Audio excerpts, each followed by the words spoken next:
মাঘ মাসের কৃষ্ণপক্ষের ব্যাকট সর্তিলা একাদশীর মাহাত্ম্য ভবিষ্যোত্তর পুরাণে বর্ণিত আছে। যুধিষ্ঠির মহারাজ বললেন, হে জগন্নাথ, মাঘ মাসের কৃষ্ণপক্ষের একাদশীর নাম কি, বিধি বাকি, ফল কি সবিস্তারে আমাকে বলুন। ভগবান বললেন, এই তিথি সর্তিলা নামে জগতে প্রসিদ্ধ। একসময় দালভ্য ঋষি মুনিশ্রেষ্ঠ পুস্তকে জিজ্ঞাসা করেন, মর্তালোকে মানুষেরা ব্রহ্মহত্যা, গোহত্যা, অন্যের সম্পদ হরণ আদি পাপকর্মের দ্বারা নরকে গমন করে।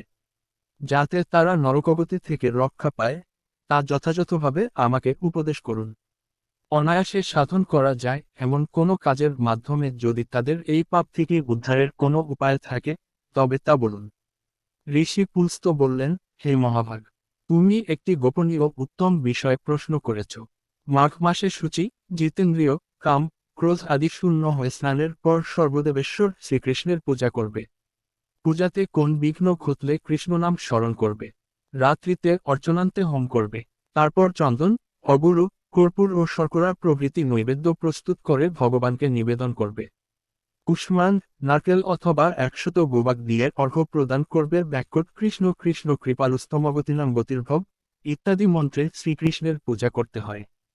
ব্যাকট কৃষ্ণ আমার প্রতি প্রীত হন বলে যথাশক্তি ব্রাহ্মণকে জলপূর্ণ কলস, ছত্র, বস্ত্র, পাদুকা, গাবি ও তিলপাত্র দান করবে। স্নান দানাদি কার্যে কালো তিল অত্যন্ত শুভ। হে দ্বিজোত্তম, ওই প্রদত্ত তিল থেকে পুনরায় যে তিল উৎপন্ন হয়, তত বছর ধরে দানকারী স্বর্গলোকে বাস করে। তিল দ্বারা স্নান, তিল শরীরে ধারণ, তিল জলে মিশিয়ে তা দিয়ে তর্পণ, তিল ভোজন এবং তিল দান এই 6 প্রকার বিধানে সর্বপাপ বিনষ্ট হয়ে থাকে। এই জন্য এই একাদশীর নাম সর্তিলা। হে যুধিষ্ঠির, এককালে নারদ এই একাদশী সম্পর্কে জানতে চাইলে আমি যে কাহিনী বলেছিলাম, তা শ্রবণ করো। পুরাকালে মর্ত্যালোকে এক ব্রাহ্মণী বাস করত। সে প্রত্যহ ব্রত আচরণ ও দেব পূজাপরায়ণা ছিল। উপবাসক্রমে তার শরীর অত্যন্ত ক্ষীণ হয়ে গিয়েছিল।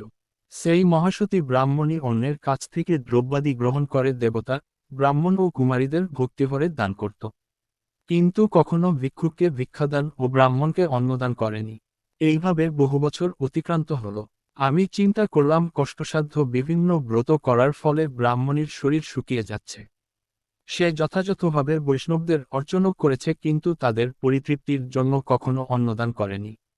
তাই আমি একদিন এক কাপালিক রূপ ধারণ করে তামার পাত্র নিয়ে তার কাছে ভিক্ষা প্রার্থনা করলাম। ব্রাহ্মণী বলল, হে ব্রাহ্মণ, তুমি কোথা থেকে এসেছ, কোথায় যাবে, তা আমাকে বলো। আমি বললাম, হে সুন্দরী, আমাকে ভিক্ষা দাও। তখন সে ক্রুদ্ধ হয়ে আমার পাত্রে একটি মাটির থালা নিক্ষেপ করল। তারপর আমি সেখানে থেকে চলে গেলাম।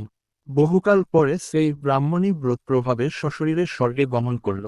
মাটির থালা দানের ফলে সে একটি মনোরম গৃহ প্রাপ্ত হল। কিন্তু হে নারদ, সেখানে ধান ও চাল কিছুই ছিল না। গৃহশূন্য দেখে মহাক্রোধে সে আমার কাছে এসে বলল, আমি ব্রত, কৃচ্ছ্রসাধন ও উপবাসের মাধ্যমে নারায়ণের পূজা করেছি। এখন হে জনার্দন, আমার গৃহে কিছুই দেখছি না কেন? আমি বললাম, তুমি নিজ গৃহে দরজা বন্ধ করে বসে থাকো। মর্ত্যালোকের মানবী সশরীরের স্বর্গে এসেছে শুনে দেবপত্নীরা তোমাকে দেখতে আসবে। তুমি দরজা খুলবে না। তুমি তাদের কাছে সর্তিলা ব্রতের পুণ্যফল প্রার্থনা করবে। তারা রাজি হলে দরজা খুলবে।